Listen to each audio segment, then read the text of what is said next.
There's a quiet pain INFJs carry, one that rarely finds words and even more rarely finds understanding.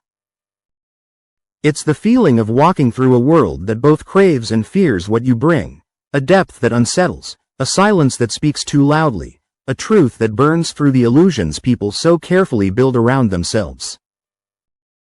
People say they want authenticity, empathy, and insight, but when they meet someone who embodies all of it, they recoil. So, INFJ, before you start wondering what's wrong with you, let's start with the truth. People don't hate you because of what you do, they hate you because of what you reveal just by existing.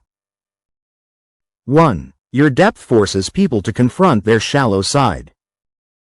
People crave simplicity. They want relationships that stay on the surface, conversations that feel comfortable, truths that can be ignored. But when you, as an INFJ, walk into someone's life, your presence itself carries an emotional and psychological mirror.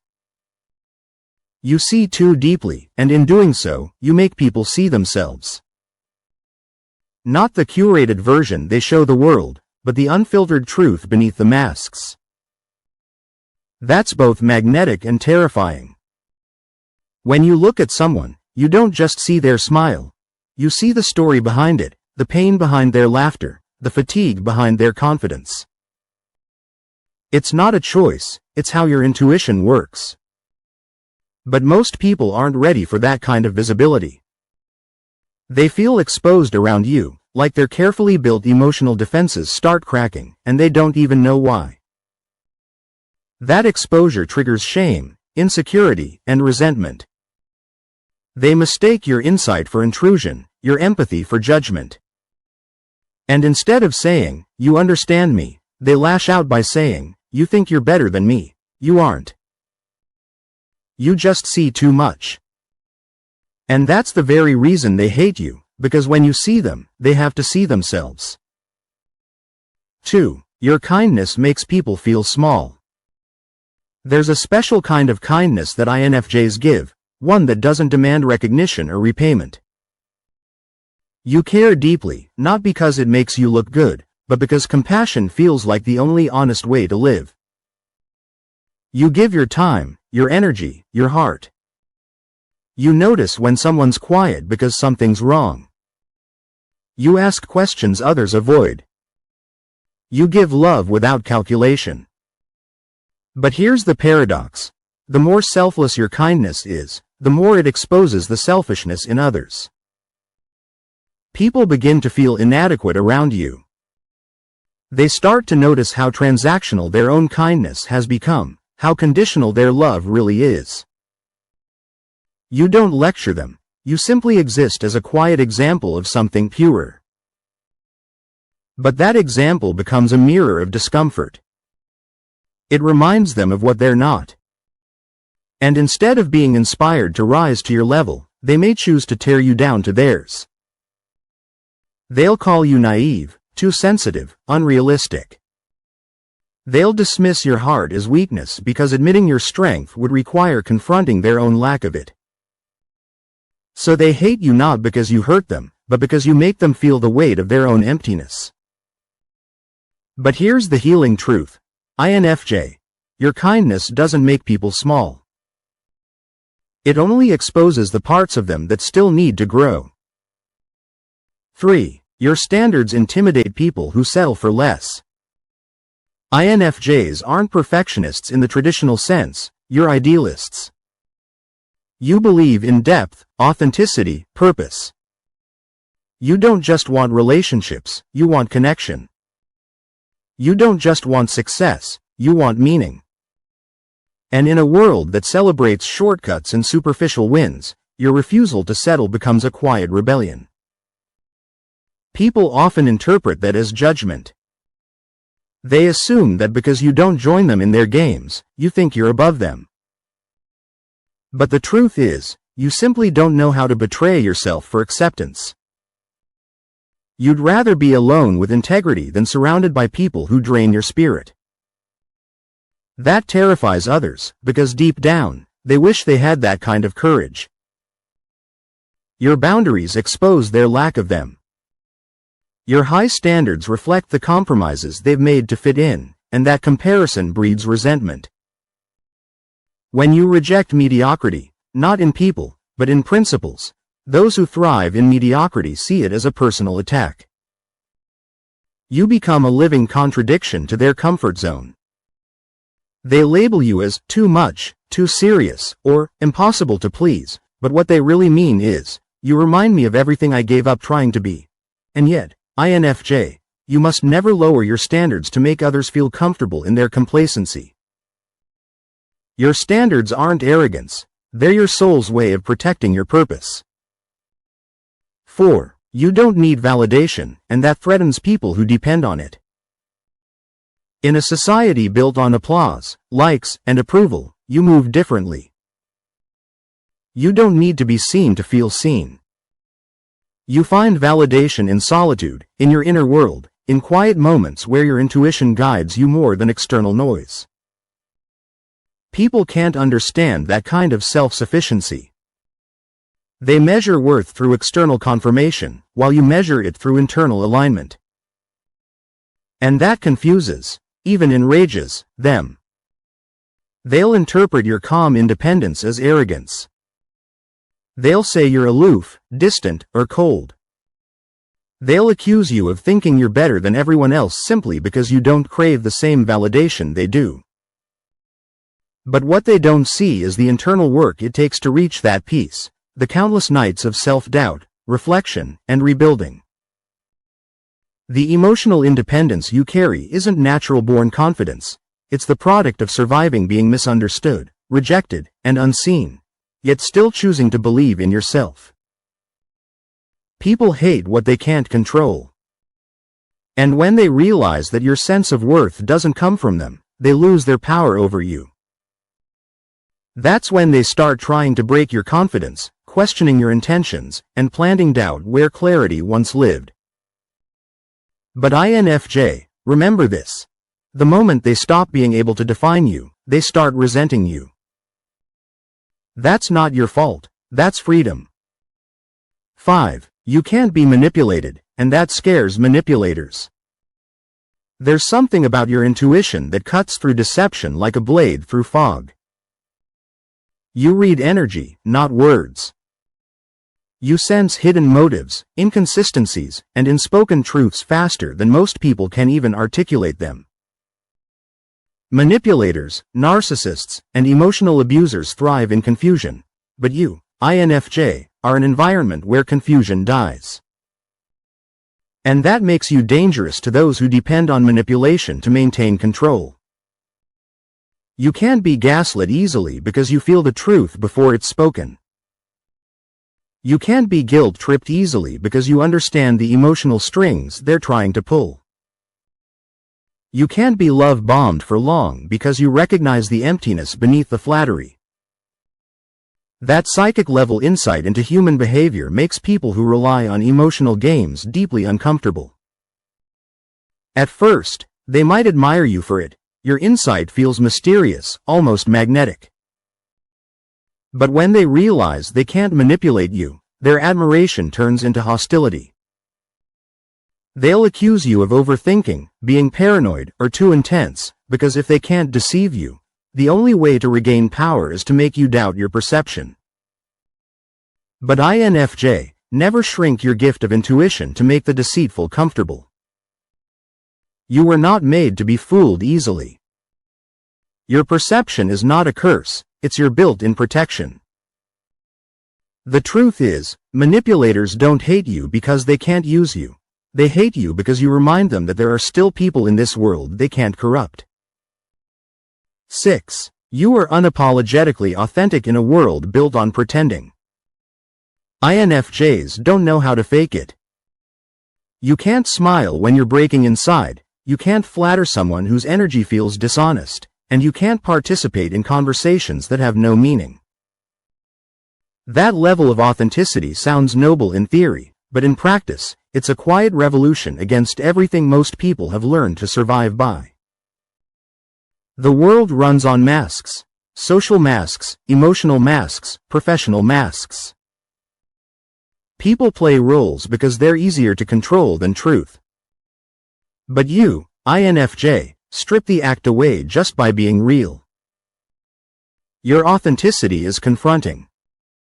It pulls people out of the comfortable numbness of pretending and reminds them how disconnected they've become from their own souls. You speak with sincerity that exposes the performative nature of others. You listen with depth that reminds them how shallow their connections have grown. And when you tell the truth, softly, compassionately, yet without compromise, they mistake your honesty for threat. People who've built their identities on validation and performance can't stand someone who exists without needing either. So they call you too intense, too deep, or too complicated. But what they really mean is, I can't keep pretending when you're around. You trigger inauthenticity the way sunlight triggers shadows, not because you judge, but because you illuminate. But here's what makes you powerful. Your authenticity isn't arrogance. It's your refusal to abandon your essence. You remind the world that it's possible to be real and still be kind, to be vulnerable and still be strong, to be misunderstood and still stand unshaken. 7. You forgive, but you don't forget, and that makes people uncomfortable. People are used to forgiveness being synonymous with amnesia. They want to hurt, apologize, and move on as if nothing happened. But INFJs process pain differently. You forgive easily because you understand deeply. You see the brokenness behind their behavior, the wounds that drove them to act cruelly. But you don't forget, not out of spite, but out of wisdom. You carry emotional memories not to punish, but to protect. And that unsettles people. They expect forgiveness to mean re-entry, but you understand that some doors, once broken, should remain closed. You forgive silently and then you distance yourself, leaving them wondering why the energy between you changed. That quiet withdrawal feels like rejection to them, but it's really self-preservation. You've already been through the cycle of giving too much, hoping too long, and getting hurt too deeply. You've learned that unconditional empathy doesn't mean unconditional access. People hate you for remembering, not because you hold grudges, but because you don't allow history to repeat itself. You evolve, and they can't handle the mirror that evolution holds up to their stagnation. They realize that you won't keep playing the same emotional roles they depend on. They can no longer rely on your forgiveness to erase their accountability. But that's not cruelty, that's emotional maturity. And INFJ, every time you walk away from a pattern instead of a person, you teach the world that forgiveness and boundaries can coexist beautifully. 8. You love deeply, and that depth terrifies the unready. Your love isn't light or fleeting. It's consuming, spiritual, and transformational.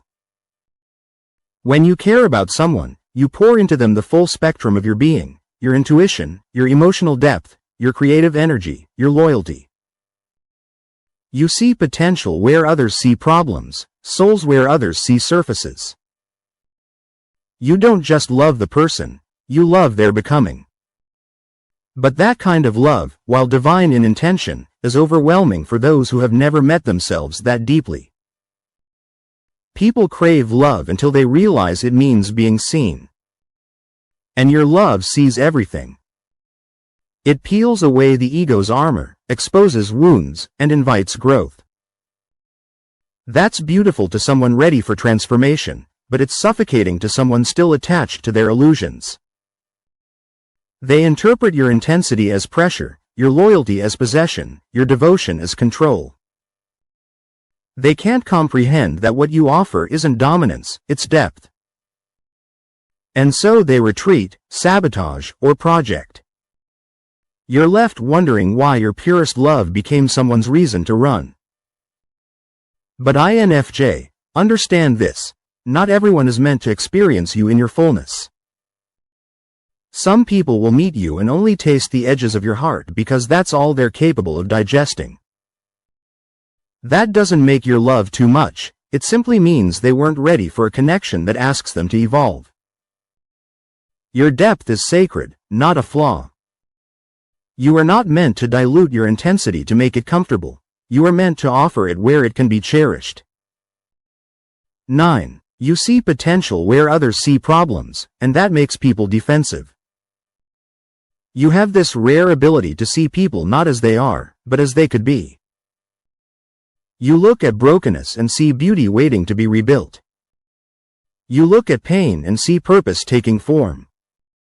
You believe in redemption, transformation, and growth, even when people don't believe in it themselves. But here's the paradox. When you hold up that vision for someone, they often feel exposed, even judged, because your faith in their potential reminds them of everything they're not living up to. They might accuse you of being unrealistic, of expecting too much, or of trying to change them. But what they don't realize is that your belief in them is not criticism, it's compassion. You see through the wounds that make them self-destructive. You see through the fear that makes them sabotage themselves. But most people aren't ready to be seen beyond their limitations.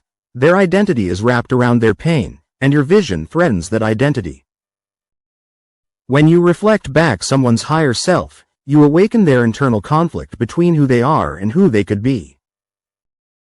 That's not easy to face. So they might hate you for pushing them toward growth, even though you never said a word. You just believed in them too much. But INFJ, that's the risk of being a mirror of potential. Those who don't want to grow will always label you as demanding or idealistic. Don't stop seeing potential. Just stop trying to convince those who are comfortable in their chaos. Save your vision for those ready to step into it. 10. You evolve quietly, and people resent what they can't predict. One of the most misunderstood things about you, INFJ, is your transformation. You don't announce your growth, you become it.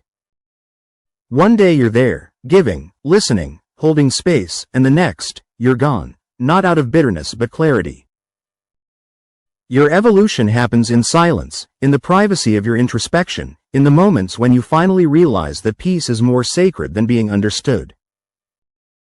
People hate that kind of evolution because it can't be predicted, controlled, or explained. They thought they knew you, the version of you that tolerated their chaos, excused their behavior, and accepted less than you deserved. But when you outgrow that version, they panic. Your growth invalidates the narrative they built about who you were supposed to be. You become a stranger, and that frightens them, because it means they were never truly paying attention.